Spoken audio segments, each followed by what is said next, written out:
Solutions. Their phone number is 866-841-4600 or on the web at cgibusinesssolutions.com.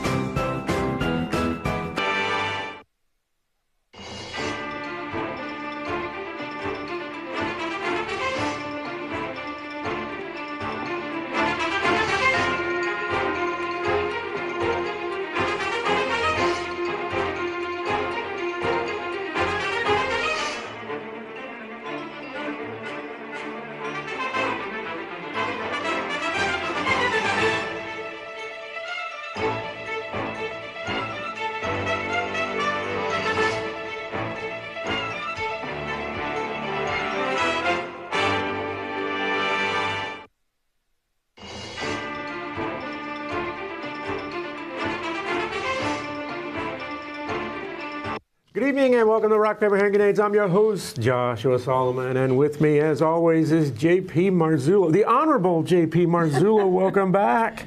Yeah, how you doing? Good, good, good. I had a great trip to the Olympics. Did you? I did. That was really fun, but they didn't start yet, so I missed. I had the wrong date, I think. Oh. So that's why I'm back now. I was going to ask you if you dealt with the curling controversy or anything. Oh, yeah, the curling controversy. So, you know, there's a curling club in Nashua? No. Yeah, and Matt Simon, who was the cannabis guy that brought up, he was a lobbyist, brought up all the stuff to get cannabis approved. He was on that team, on that curling team. And you only need a couple of things. You need a broom. And a rock. And a rock. And that's it. Well, you need shoes, though, because... And nothing to do. And you have absolutely nothing to do. Right, right. Anyway, I'm glad I'm back. It's like bowling, right? There's few of these so-called sports out there where you can actually be successful while having a beer in your hand. And I think curling is one of them. No, that melts the ice, though, when you pour the beer on it. Or freezes. Maybe that's how they're doing it. Keeps it cold. Anyway, breaking news is there will be the playoffs between Canada and the United States for hockey. And that should be interesting. That'll be fun. And tomorrow... Is that the next round? That's the final. That's for the gold medal.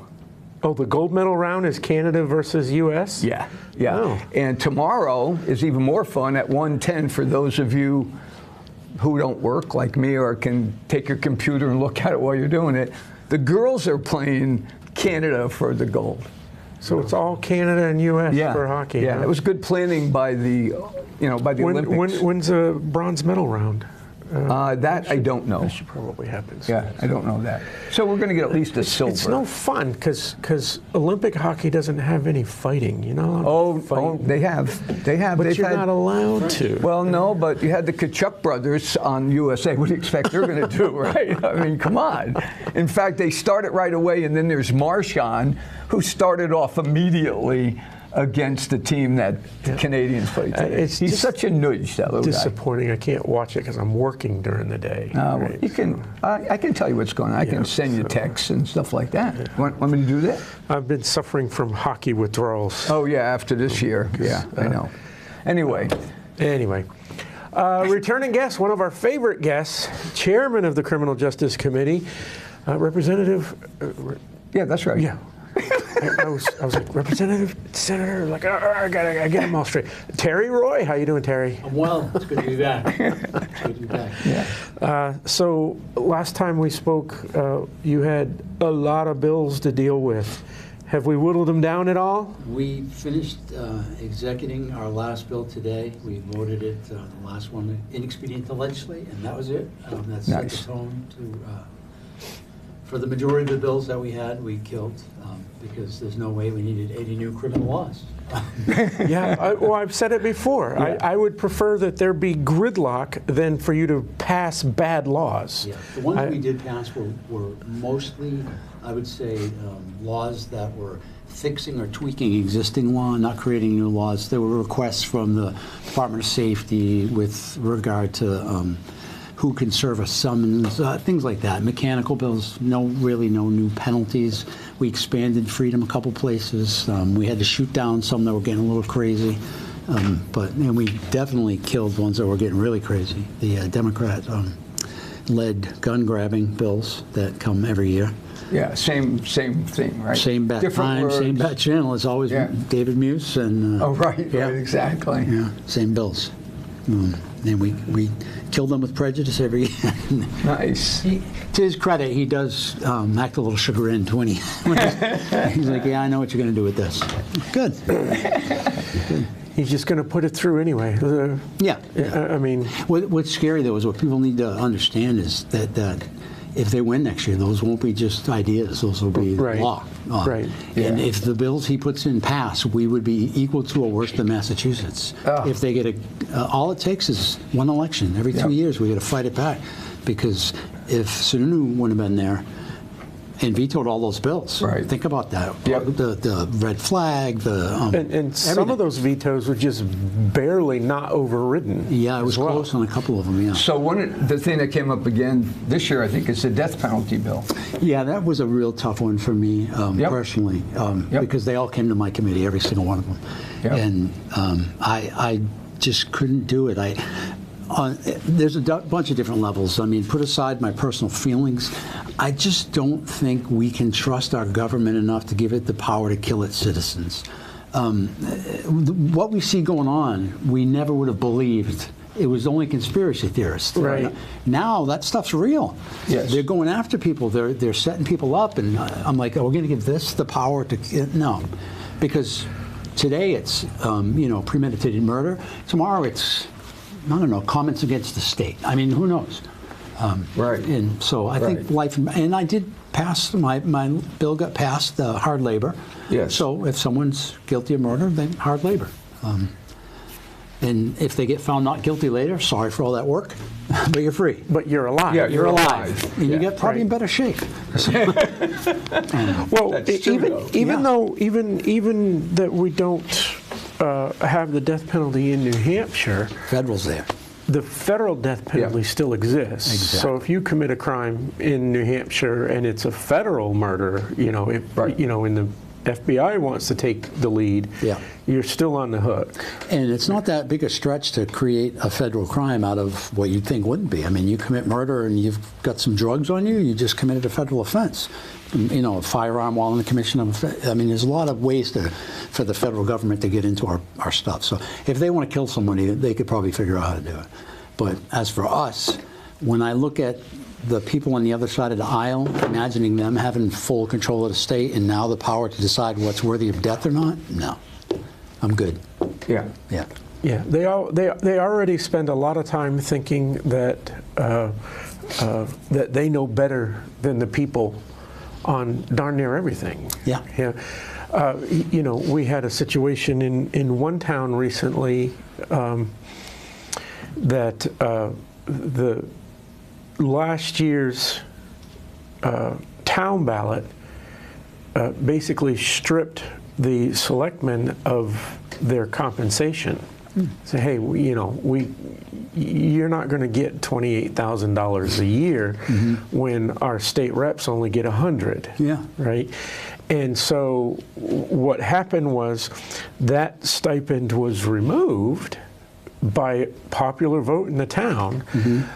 It was a Warren article, but the selectmen took it upon themselves to say, well, the people didn't really understand what they were voting for, so they took compensation anyway out of the unassigned fund balance. That's embezzlement. They should be charged. Right, but the reasoning was, well, the people didn't know what they were voting for. Like, we're getting to the point where it's happening here in New Hampshire, where, like you said, you've got government actors who are self-serving, and they think they know better than you. They think they're smarter than their voters, yet they go to the voters for those votes, right? And then treat them like garbage afterwards. That's And you're absolutely right. There's a slope there that... Did you say 28,000? Selectmen get $28,000 in your town? Maybe it was 2,800. I don't know. I was going to say, I'm going to move to Goffstown in that case and run. I didn't say it was Goffstown. I said it I was a was town guessing. in New Hampshire that I'm aware of, and Okay, I had this gotcha. conversation with an activist recently. All right. But the It's like $2,800, I think. I don't Well, know. regardless what it is, I mean, It doesn't matter what it is. No, I understand They decided that even though the town voted it down, They weren't right. Yeah. that they didn't know what they were doing. Yeah. So we're just going to Yeah. Like, that's the chutzpah. Yeah, I mean, you're Yeah. right, though. If we lose Yeah. the House, all of that stuff will become a reality. Excellent. And violations like that will Yep. they'll never surface. You know, we'll be lucky if we ever hear about them, and they certainly won't ever get prosecuted. Not that we're even having luck doing that now. We've got, at the national level, Bondi, what the hell are you doing? Yeah. Arrest somebody. Though the problem is, I know I've had this discussion with my son. How are they supposed to get an indictment? Washington D.C., you can't get a jury to indict because they're all liberals, including the people who serve on the juries. So it used to be the saying a good prosecutor could indict a ham sandwich. Not there. You can't get an actual criminal indicted. And you can't even find a federal court where a judge won't throw it out. Where an Obama or Biden appointed judge won't throw it out. Yeah, exactly.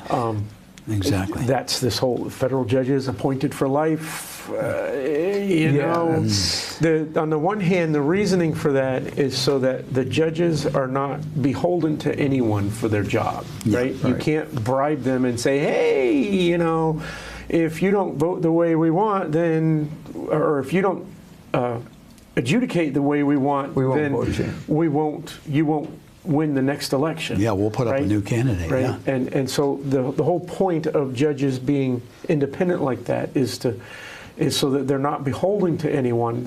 They can. They're not supposed to be ideologues either. Exactly. Well, that's the other side. But They how lie. do you do that? We're all human, and even the judges are human, right? And, For the most and part, at the yeah. point, at some point, when you're in a job like that, where you're guaranteed a job for the rest of your life, you can't be fired, you can't lose your paycheck, you start to become self-important. Yeah, yeah. And they know they won't get him impeached because unless we were to sweep, which we aren't going to do, they're safe. There's nothing that can be done. And Roberts didn't help us the other day coming out with that ethics opinion that judges are allowed to defend themselves against unfair criticism.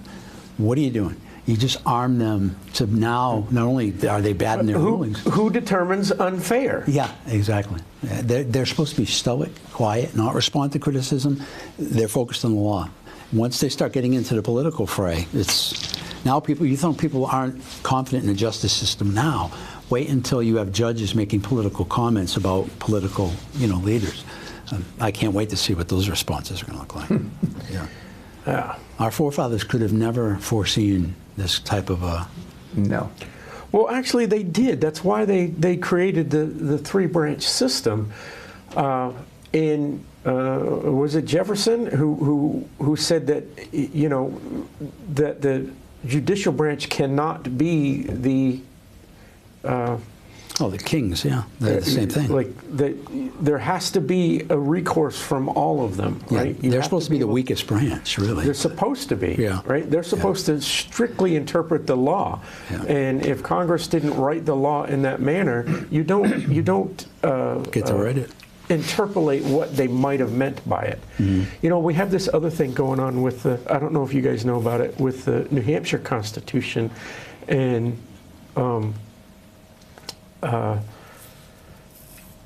tax abatement. We've got a bunch of folks who are applying for tax abatement because if you look at the New Hampshire Constitution, there's a section that basically explicitly says that you can't you can't impose a tax for schools. But there's some issues in there in the wording, and I don't know the full story, but essentially they're saying, well, it was a mistake, right, and something else didn't happen, and this comma is in the wrong place, and so they're going to go and they're going to correct the typo so that these tax abatement requests become denied. Invalid. Who's doing this? The Supreme Court? Well, that was what I saw today, was that they're going to correct it. I'm like, well, you can't correct the Constitution, the state Constitution, even if it is to remove or add a comma, without an amendment, the full legislature voting on this. Well, not only us, the people, everybody. The state has So, it's things like that where, someone's going to go and make an edit Oh, I can't and I believe don't that. think I'm they- going to have to look into that. That's I'll find the yeah, the do because letter. I'll raise a stink about that. That's getting too far now. I mean, Because they say, oh, we're going to remove that comma because it's a typo. I'm like, wait a minute, is it on the original document or even not? Even if it's a typo, It doesn't matter. Yeah. It needs to be dealt with. And how do you know in it's a the typo? House. I mean, So- they obviously saw the document they had just signed. They could have went. Again, I don't have all the facts. Yeah. It's just things like this where people are starting to interpret things, and now they're reading a document that's been sitting around for 100 years. Oh, a lot more than that, 200. 200 years, yeah. Well, I don't know what Oh, this more. Ours particular- was one of the this oldest, particular yeah. item was written into Ours it. was the but oldest one. the point is, Yeah. it's not up to us to interpret these things, right? A judge cannot make those decisions. No. It has to go through the legislature, whether it's at the state level or at the national level. And that's what I meant when I said the forefathers couldn't have foreseen this. They couldn't have foreseen us just ignoring the Constitution. And that's what's yeah, happening. yeah. It's just being ignored wholesale. So the checks and balances they put in don't matter because nobody's paying attention to them. You've got the legislature on the federal level has just kicked the ball for the most part over the executive branch, and then they just point fingers at the executive branch. Yeah.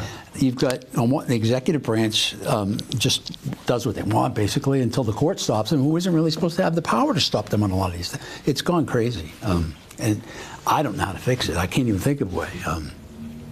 It's gone nutty. It's going to take drastic change that I think a lot of people are going to be shocked by to bring it back to center.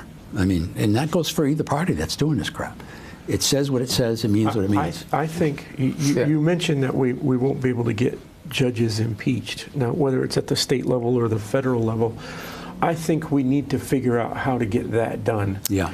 Because as soon as we get, a wave of judges that are impeached for their behavior, Yes. hopefully that, rights that ship, right? Say, okay, I'm not untouchable. Yeah. We need these judges to understand that they are not untouchable. It will be easier because a lot of people don't know this, that the Congress can get rid of the entire judicial branch except for the Supreme Court. So all these judges who think they're untouchable, we can't impeach you. We don't have the witnesses, whatever. But we can do this. There is no more Ninth Circuit Court of Appeals. It no longer exists. Goodbye. And there's nothing that... And on the opposite side of that, Yeah. and the Democrats have already said that they Stack had it planned up, to do yeah. that, is to stack all of the courts, Yeah. so that they can't, right? So. Insanity. So then it becomes a race to stack. I mean, the Supreme Court, I think, was originally founded with 3 judges. I think you're right. It was It was 3. small. And for the first 50 or 60 years of the Union, it was slowly stacked and then capped at 9. I think Jackson, was it Andrew Jackson who threatened to... I'm trying to remember which one first threatened to stack it up, which president. Right. It might have been him. But it got to that point, and it's essentially been Johnson. a gentleman's agreement that we're going to leave it at 9. But every single president since has had the power to nominate someone new, and if Congress approves it, all Congress has to do is exactly what they've done with every Supreme Court nomination, is just say, yep, you're good, because that's all their power is Yeah. to say yes or no Advise and to their consent. to their integrity. But if a president decides that he's going to put someone else on to add a position, he can. Yeah. Well, no, I believe Congress has to authorize a larger Supreme Court. The Constitution says there will be a Supreme Court, but it doesn't say what it looks like. So to add more positions, the federal law currently has it pegged at 9. So if the Democrats were to take over and say we're going to go to 16, and that passed, that would be and then the president would get to appoint, 7 more justices. All we could do is sit there, and you can't stop them because you don't want them. You have to find a reason. It would be a nightmare. And to your point, we used to have these understandings and gentlemen's agreements even between the two sides. Those are out the window. I mean, the Democrats did it first with the appointing of federal judges, with getting, it wasn't the filibuster, was it? Yeah, the filibuster for appointments. They got rid of that. They went nuclear. And now it's going to be the filibuster. And Republicans are stupid. I'm like, nope, we're going to follow the agreement. We're not going to get rid of the filibuster. The minute the Democrats get in, that's gone. It'll be gone. It'll be gone. And we'll be like, well, we said. Well, we were almost there last term, and so we're going to do it now. Yeah. Yeah, it's going to be who can build government in such a way that it can't be tampered with for the longest time. That's what is going to win, and the Democrats are going to do it. And that's why people are being by the media are being so twisted to look at that shiny thing over there. Trump's doing this and that to get them to vote or stay home in November, and it's going to be Well, it's like the SAVE Act. Yeah, well, that's great. Yeah. Yeah, I mean, but to listen to the Democrats Oh, it's the end of the world. say things like women will never be able to vote again, Yeah, and I mean, people of it's color are. Yeah, but right. It's how so- do they know? Oh, they say they can't. They're not saying- smart enough to get an ID. Yeah, that's what they're saying. Yeah, but what is a woman? Oh, right. So how do they know that women aren't smart enough Yeah. if they don't know what a woman is? They're gaslighting us on that too. Well, it's sad though. It really is sad. that Yeah, but if we come to don't that laugh, point. I mean, you go insane. yeah, exactly. Ask a Democrat, have we ever had a woman president? Yeah, I And think when we they may s- have. And when they say no, Barack ask them how they understand that. Yeah. Do you know what a woman is? Well, do you see how Define it. quick they've moved on from that, though? That was another shiny thing to get everybody ginned up, and nobody talks about it anymore. And also the Epstein files. Yeah. They lost on that all the way. They had to. Biden had the damn thing for 4 years. Right. Nobody cared. He Right. never released But it. now it's like a diversionary Yeah, tactic. yeah. Trump's hiding something. Wait a minute. You had the file for 4 years. What is he hiding? Ask Joe Biden. Yeah, exactly. He's not hiding anything. They have to be careful. They can't just throw it out there because there are people in there who shouldn't be public because they didn't do anything wrong. Right. Victims. Yeah. They can't help but to contradict themselves at every corner. Yes. I think it was yesterday that Whoopi Goldberg said, Oh, yeah, she's in it. because she's in the Epstein I know files. that, yeah. So she said it outright. She says, "Well, just because you're on the list doesn't mean you're guilty." Except for Trump. So, okay, so does that apply to President Trump? Oh. He's the only one who's on the list who called the police on Epstein. Yeah, he and did. said, do Well, something you about see this the guy. email from Epstein to someone else saying,